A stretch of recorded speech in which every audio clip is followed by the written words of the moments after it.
what I was thinking is to tell you guys my favorite method of how I like to approach the outline process. So when I first started, especially with my first book, I was feeling completely overwhelmed. I was like, what topic do I even choose to write about? Because there's like 15 billion things that I feel like I could talk about, like psychology or writing or podcasting or salsa dancing or world travel or whatever.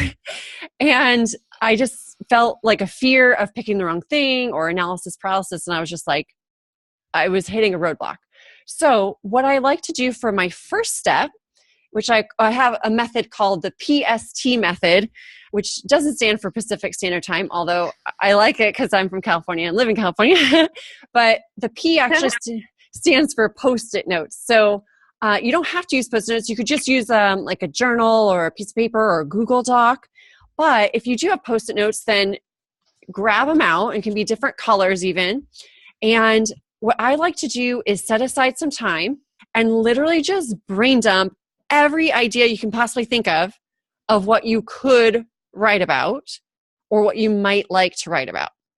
And then the second step, the S, stands for select and spiderweb. So what I like to do is after I brain dump everything on the Post-its, I pick the topic that I'm going to write about, and how I ultimately pick the topic. And I was even describing to Tim too, that sometimes it can be two topics where they overlap. That can often help you narrow in on what you're going to actually write about, because a lot of times the things we say we want to tackle, like launching a product, like that is huge.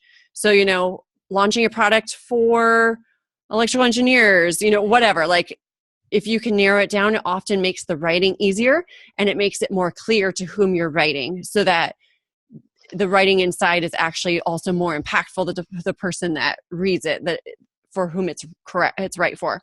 And same with you, Sarah, it's like all of college, or is it like a certain type or whatever. So like whatever idea you pick or combination of ideas you pick, that's your S, your select. And then I like to put it in the middle of a page, or there's a tool called MindMeister that's free online. There's other mind mapping tools, but that one's my favorite, MindMeister. And I'll put my main topic in the center, and then I'll also next give myself also time. So I'll set a timer and I'll just brainstorm again everything that has to do with that topic. And I just like put it all over the place. No rhyme or reason. I'm not trying to figure out what chapters I'm going to write or not. I'm just letting it all come out of my head.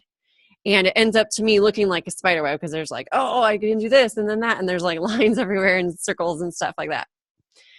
And then another tip for really how to pick what to write about, because it is hard. And like, Brooke, what you're talking about is like your heart is more pulled to the heart story. And then like, but maybe your business is pulled more toward like the how-to side.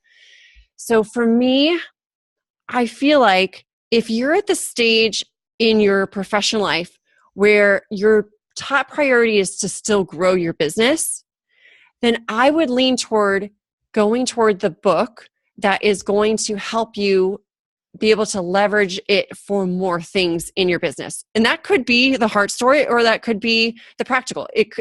Arguing you could go either way, but whatever you think would be most advantageous in that sense. So what I was thinking when I was writing mine, I was like, okay, I want to be a speaker on stage. I was feeling like tired of people not taking me as seriously as I thought they should. I'd go to an event and people are like, say hi, but they were like looking past my head to go find a speaker and take a selfie. And I was like, I want to be a cool kid. I want to be a speaker. And I was like, okay, so I want to write a book that's going to help me have credibility established so that I can speak on those topics at those events that I would want to be at. So that's the way I was, because I was in my life at that time, and even still now, my top priority was growing my business. So I was like, I can write multiple books in the future, but my first one that I'm going to put my effort in now is the one that I think is going to help me go to the next level. And honestly, I didn't even care if I sold one copy, because I knew that the book still has all this magic dust around it to help me leverage it to get a bunch of more stuff, even if people don't really buy it. That was my perspective. That's not right for everybody. But if you're like, I just want to make a difference in people's lives who are going through a certain hard thing, And if it leads to other speaking gigs or business growth, whatever, that's cool. But my top priority is achieving this passion and mission, then go towards that one first. So I hope that is helpful. Yes, very. Okay, cool. And just remember too, you can write more than one book. So sometimes it's like, I can't pick, just pick one. And then the next one is the next one. Gotcha. And once you do one, every one is going to come faster. Now, like, I don't even stress about it. And I'm like, my last one, if you guys saw me, I literally wrote my last one in like a week and a half. It was crazy. It's crazy. But yeah. So hopefully that helps you in picking, because I know picking is so hard, but ultimately you have to pick it. Cool. Okay. And then my third step, T, is timeline. So what I do with this spider web is after I just brain dump everything, and again, I'll even like go sleep on it for a few days, take a complete break and come back look at it with fresh eyes. It's so weird. Like sometimes things just start to connect in a weird way that you didn't see before after you give it some space. And once you see it like all on one piece of paper, instead of keeping it all up in your head, you're just able to see these connections that I can't even describe the process. Like it really does work just to give yourself, put it on paper and give yourself some space from it. So when I came back to mine, because I had just like words and ideas all over the place, I was like, whoa, there's not a single book for writing for podcasters. So it was just like a perfect overlap for mine.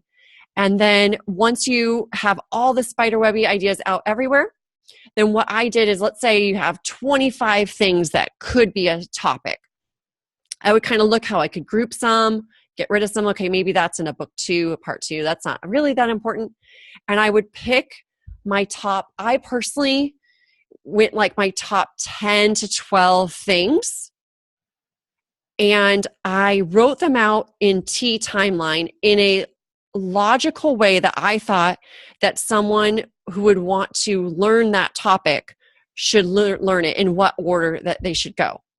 Because when you have the spider web, it's like all over the place. But okay, if I have to put this in a logical order, what leads someone from one to the next? And so I would put those things in a logical order, and then that ultimately becomes the chapters of your book. Cool. And for me, I think like what I was saying with Tim when you guys came on, is I think that having that chapter roadmap after already going through the process of getting everything out of your head first, it really can be a helpful sort of anchor point, so that when you start writing, you don't feel like nervous that you left something out, because you already had a chance to brain dump everything. So you know it's all, you've already like thought it through. And then 2, you're not like lost, like, oh, where is this going to go? If I write about it, I'm not sure where I'm going to put it. And it's just kind of like a clear roadmap. And to me, that just made everything flow really quickly. And you don't even have to write it in order. You could be like, oh, I'm going to write about chapter 5 first because I like that. And you can just bounce around and fill it all out. So has this been helpful? Yes. Yes. I need to go through your other material, so then I can kind of piece all of it together too. Yes. So, yeah.